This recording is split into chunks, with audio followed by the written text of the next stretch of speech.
I welcome all of you to the first session of this newly constituted 18th West Bengal Legislative Assembly and convey my heartfelt greetings and best wishes to all the newly elected members of the House.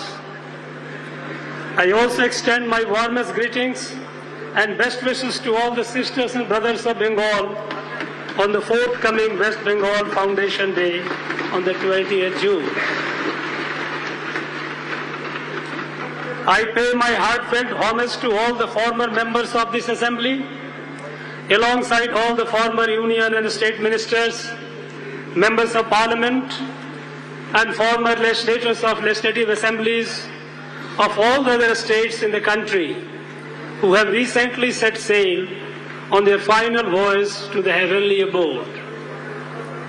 I would also like to offer my deepest condolences at the passing away of a number of acclaimed personalities in different fields of art and culture since the last session of the 17th West Bengal Legislative Assembly. Honorable Speaker, Honorable Chief Minister, and Honorable Members, this time the people of the state have given a decisive mandate in favor of a new government for the first time in the last 1.5 decades. The people of West Bengal have most decisively rejected the atmosphere of fear and frustration prevailing in the state for a long time.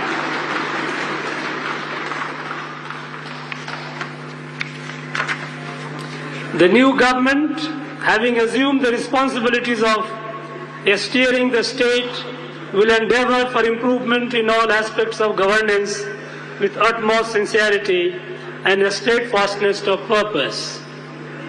I have full conviction that with resolute commitment to national integrity, prosperity, and national security, the new government, under the leadership of Honorable Chief Minister Sri Suvendu Adhikari, will pursue the path of all-round development of the state and welfare of the people, ensuring peace and prosperity for all, irrespective of caste, creed, or religion. Honorable members, my government is fully aware of challenges ahead and its responsibilities to undertake new measures and formulate innovative policies to meet the aspirations of the people of West Bengal with uncompromising priority on the needs and dreams of the downtrodden and marginalized sections of the society. My government shall attach topmost priority to the security and safety for all, so that the common people can lead the daily lives with dignity and true freedom, sans any perception of undue fear. The overall atmosphere of threats and intimidation in West Bengal has to be eradicated and people freed from the clutches of the unscrupulous antisocial elements. My government will effectively control and do away with criminal syndicate system of extortions, illegal coal and sand mining, and take steps for prevention of heinous crimes, especially those related to women and children and their trafficking. Law and order machinery will be revamped to usher in an ambience of peace and tranquility in the state. Particularly, there will be zero tolerance for any atrocity against women, children, and marginalized sections of the society. My government will take appropriate measures to restore the rule of law and re-establish people's trust in the state's institutions. The new government has already cracked down heavily on those who once ran a reign of terror and an extortion raj under the protection and patronage of the earlier ruling party in the state. With the restoration of the rule of law in the state, people are breathing in freedom and they are voluntarily coming forward to raise their voice against various injustices meted out to them by the unscrupulous elements in different forms. The state administration is taking necessary actions on all such complaints with remarkable alacrity and absolute fairness. A massive drive is on to remove illegal encroachments upon government land and unauthorized structures.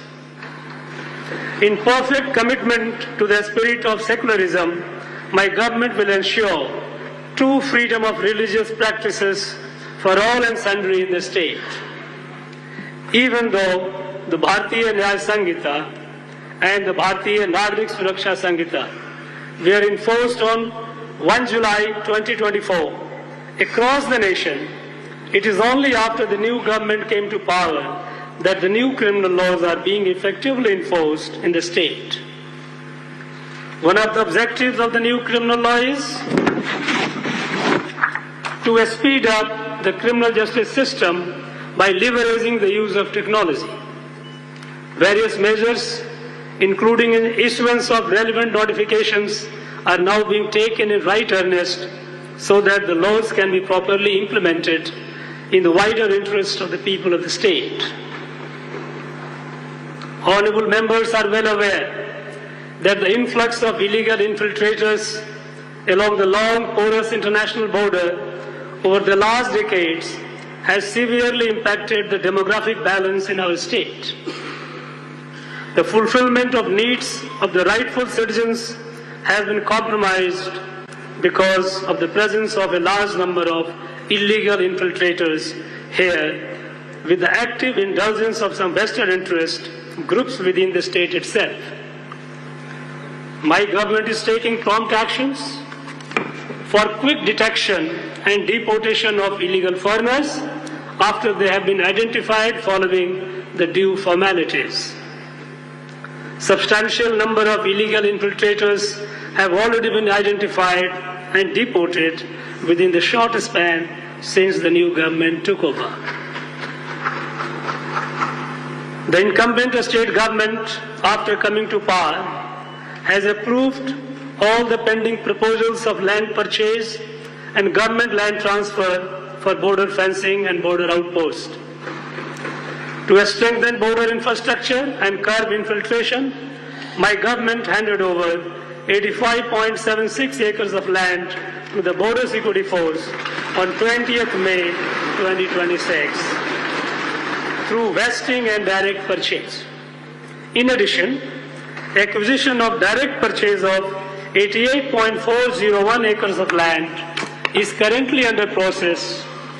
Further, 897.477 acres of land will be made available for this strategic requirement. To ensure greater efficiency and transparency in the management of land records, my government proposes several transformative digital initiatives. These include GIS-based land information systems and preparation and updation of geo-referenced cadastral maps for improving land governance.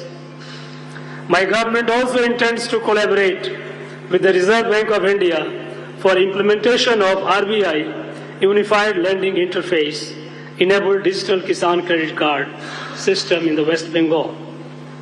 The initiative is expected to reduce loan sanction time from 15 days to about 15 minutes and enable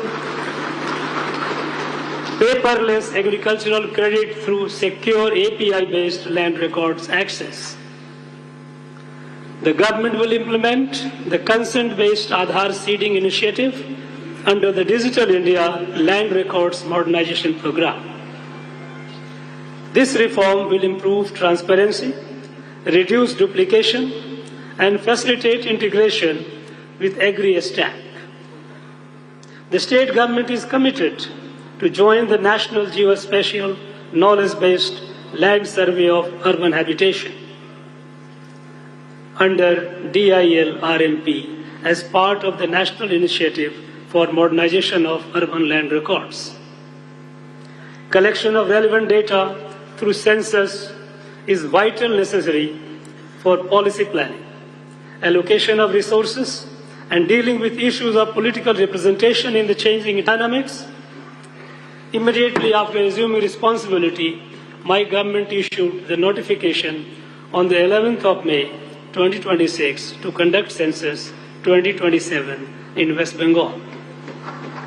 Since then, the government has steadfastly bound itself to complete the first phase of census 2027 by 30th September 2026, along with the rest of the country. This will be for the first time ever since census started in India, way back in 1871, that the exercise will be on a digital platform. In West Bengal, this involves more than 1,96,000